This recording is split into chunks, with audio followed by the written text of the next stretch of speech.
Ya, putusan MK 60 memang membawa dampak perubahan dinamika politik menjelang pilkada ini tentu saja, dan ini sudah salah satunya terjadi di Banten, tentu saja seperti itu.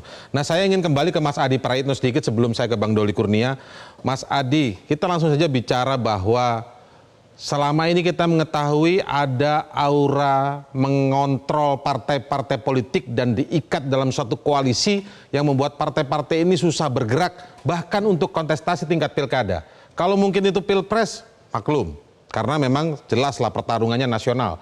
Bahkan di pilkada pun hampir saya tidak pernah melihat di pilkada-pilkada sebelumnya ini seperti seragam gitu.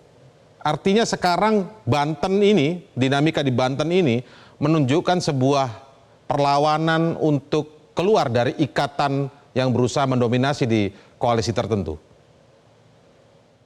Saya kira memang ini bagian dari paradok Kim ya.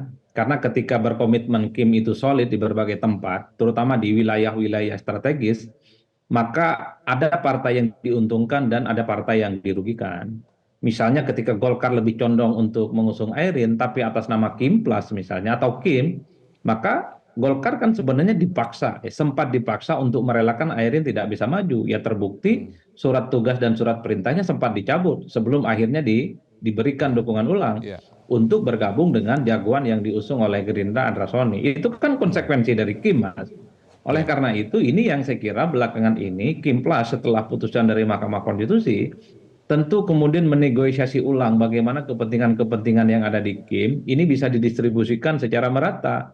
Apa yang dilakukan oleh Airin sebenarnya adalah sebagai salah satu bentuk bergaya politik di mana Golkar khususnya di Ya. Banten ini sudah mulai bisa berkompromi gitu ya dan bernegosiasi dengan Gerindra khususnya untuk bisa maju dan bisa bertanding. Kan Ya. secara prinsip kalau memang Kim Plat ini ingin solid, siapapun yang menang, entah itu kader Golkar, entah itu kader Gerindra, yang jelas semua tokoh yang bertanding akan menjamin keberlanjutan.